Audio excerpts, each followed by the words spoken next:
Yeah, what's up with it, man? Polo Sports Talk and Entertainment here again with another one.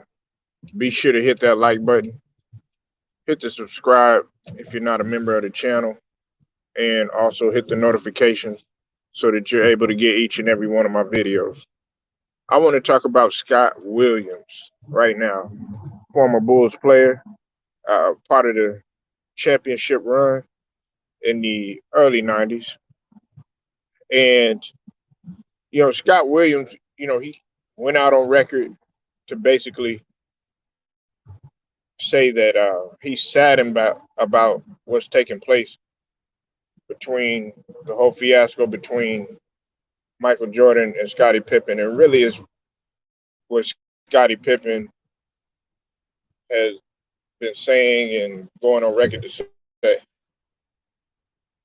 Scott Williams was very vocal.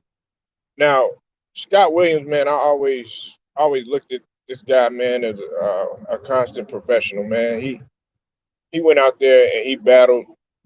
Didn't say much. Did his role. Was he a superstar? No, but that wasn't his role, and that's not what he was trying to do. And basically that leads me to saying this about what he had to say about everything. He said that basically, you know, as long as you were professional and as long as you did your job and as long as you didn't back down from anybody and you showed up, gave 100%, Jordan wasn't gonna have no problems with you. You know what I'm saying? Just like any other superstar that's on the team that's willing to go the extra mile or overexert themselves. Now, see, I want y'all to understand that the perception of Michael Jordan that people have in their eyes is either really, really, really, really great, or it's pretty much the scum of the earth, the bottom of your tennis shoe, the uh, you know, just a snake, evil individual, asshole, all that sort of thing. That's what that's what people's perception of a Michael Jordan is. And as much and God rest Kobe's soul, it was like that with Kobe too. You either really really love this man for what he did and for what he gave to the game and everything, but then there were some people that had some things to say about Kobe Bryant too as well. You know, and believe it or not, the vast majority of superstars, Hall of Fame players, bosses, CEOs, stuff like that. A lot of the employees and a lot of people that work right along with them, teammates, people that rub shoulders with them or rub elbows with them, so to speak, was in the trenches with them and everything. They feel the same. They feel the same type of way. And Scottie Pippen just happens to be one of those guys that feels some type of way about Jordan. Listen, we have to understand that when you are in, what's up with it, True Viking Queen? Hope your holidays go good. We have to understand that when you are in a position of power and you are in a position of high authority, so to speak, and when you are in a leader, everybody is not going to like you. Everybody's not going to like what you do. Everybody's not going to like what you bring to the table. Everybody's not going to like how you do things. And let's just be honest.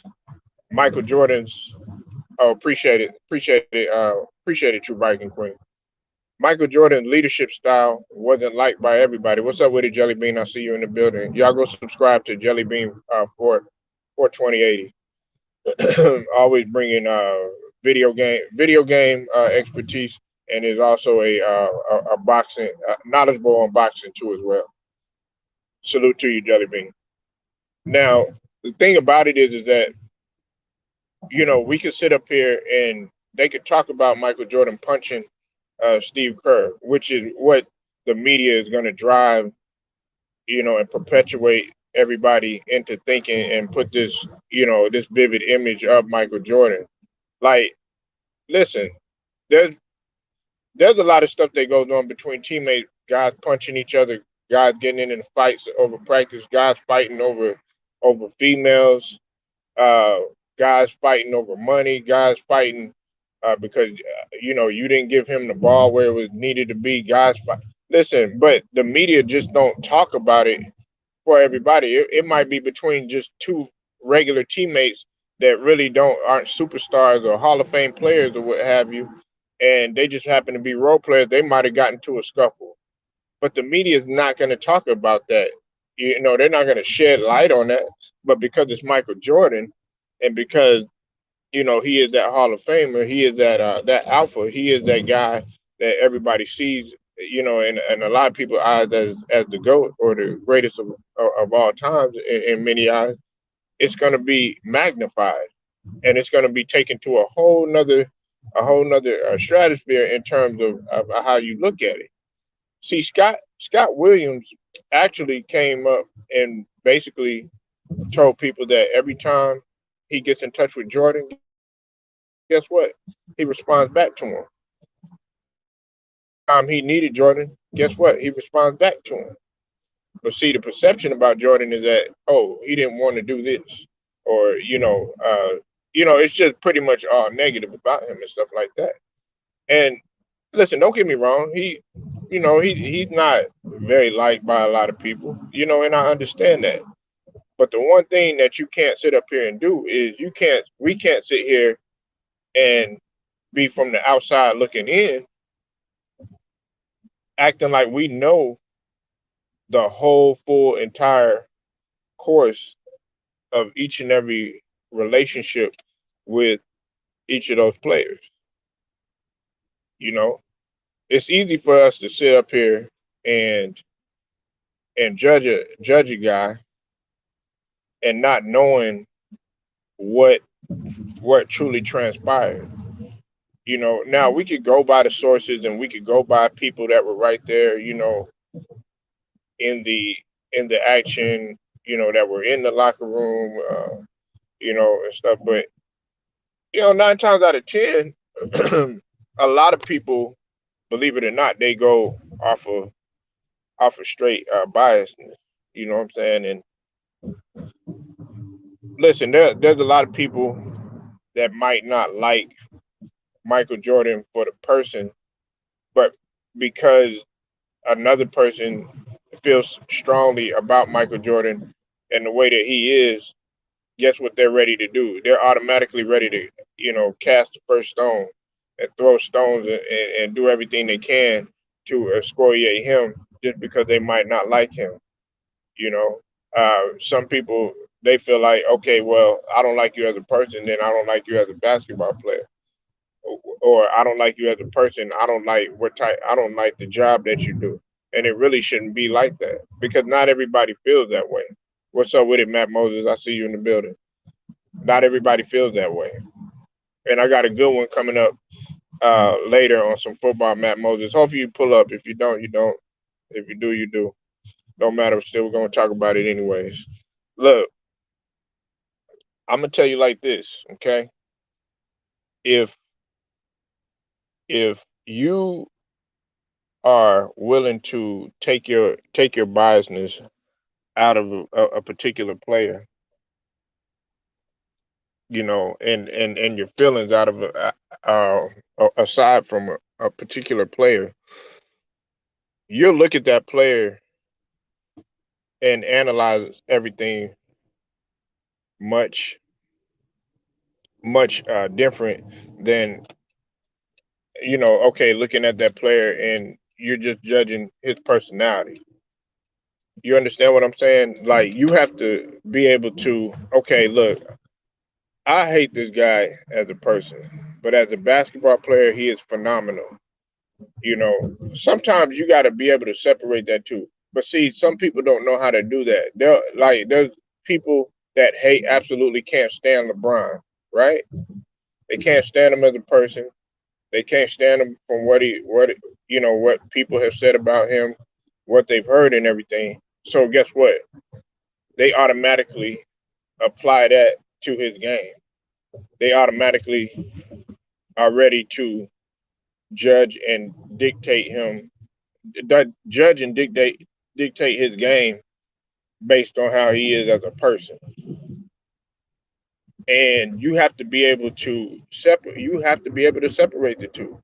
I'm not telling anybody what to do or how to do it, or how they should think, but just understand that when you're when you're judging it based and you're putting bias on everything, and then you look at Scottie Pippen, what Scottie Pippen has to say and everything, pretty much what you'll say is, all Scottie is pretty much trying to do is sell a book.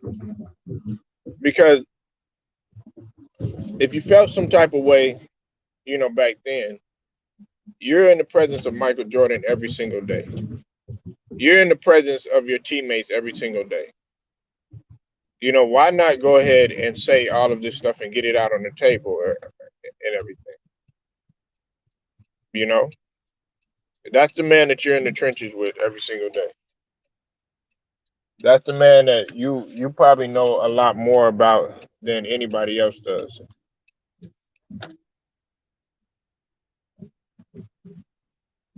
Straight up facts.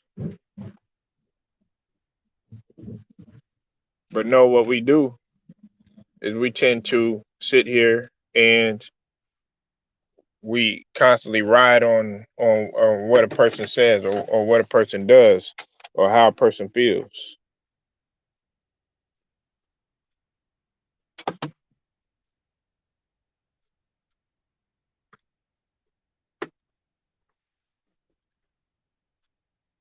Yeah. Good morning, Theo.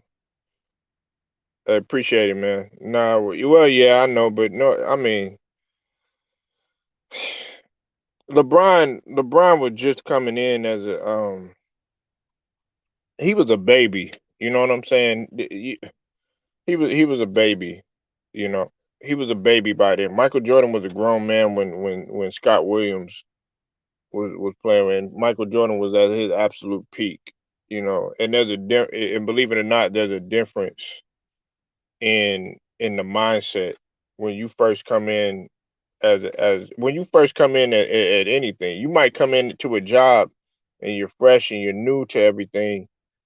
It's like when you come into a job, or when you come into a marriage, or when you come into anything, and your mind is fresh to everything, right? But then you start to evolve and you start to grow, or you can actually, instead of evolving, you could dissolve. Meaning that you can actually stunt your growth, or you can actually uh, be broken down, whichever way you choose. When you go into a company, or you play basketball, or you doing a career, you open up a business, you in a marriage or something like that, it's only you're either going up or you're going down. It's sad to say it's no in between. And it's the fact is that, whether you want to hate it or not, LeBron James, he's going up. Now, okay, yes, we know that they having, a tumultuous season. That's, I mean, starting off, yeah. But we talking about based on what he has accomplished and everything. LeBron James has only went up. You know what I'm saying? Love it or hate it. To be able to get to the finals that many times and everything, it's accomplishing. Now, people want you to win, and people want you to, have a good finals record and everything. They don't want you to be 4-6 and all that other stuff. You know what I'm saying? That's people perception. But other people perception, they feel like, well, a lot of NBA players, they feel like, well, that's a hell of a accomplishment to even get 4 rings out of the 10 tries that you went. So you got to look at it from both angles, and I've learned to take my biasness out, whatever feelings that I have about a particular player, and be able to judge him strictly based on his craft. And that's what you're supposed to do. But everybody's so focused on, oh, you know what, how many females does this guy sleep with outside of his marriage, or how did he treat that person, you know what I'm saying, when he was in practice, or how did this person, talk to me in this type of way, or look at the profanity that this guy uses and stuff like that. Look, last case in point, and I've said this before, I'll talk about Rasheed Wallace, okay? Rasheed Wallace absolutely loved him. Played at North Carolina too, like Michael Jordan. Absolutely loved him as a basketball player and everything. You know what I'm saying? Loved his attitude. But the one thing that I really would be disappointed, I should say more disappointed, not couldn't absolutely stand, more disappointed in Rasheed Wallace about was the amount of technical fouls that he used to get when he would be at the, throwing the tirade, because you know why? The reason why is because it took so much away from his game.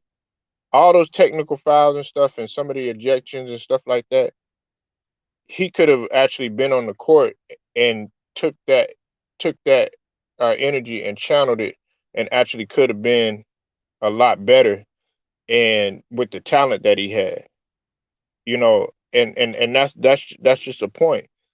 But I don't judge Rasheed Wallace or anything like that, because in my eyes I feel like he's a Hall of Famer. Some people eyes they probably don't, but I think Rasheed Wallace is a Hall of Famer. But I don't sit there and say, okay, well, man, nah, he shouldn't get in because of his technical fouls, because of this or because of that. You got to learn to be able to pull your feelings, your personal feelings, and put that to a side when you're judging some of these players. Now, if that person wronged you, or he said something about you, or they was about to, what I'm saying, end your life or something like that, then yeah, it's natural to have that hate and disgust. But if you're not around that person 24/7, you're not in shoot arounds with that guy, you're not going to team dinners with that guy, you're not on the back of the bus with that guy, you're not on the back of the plane with that guy, you're not in film study or film session with that guy, you're not out hanging out party with that guy, you're not in the locker room with that guy, you're not on the field with that guy, you're not sitting right next to that guy, y'all not having one-on-one conversations with that guy, then you have no right to say anything about anything that transpired. You know why? Because you're not around those guys 24/7, 365. You know? Like this video, share it, subscribe, hit them notifications too. Until then, man, it's Polo Sports Talk and Entertainment. I appreciate everybody for pulling up. Theo B, Jelly Bean, 42080. Go subscribe to his page, and True Viking, Queen, and Matt Moses. Uh, till then, man, it's Polo Sports Talk and Entertainment. I'll get at y'all later.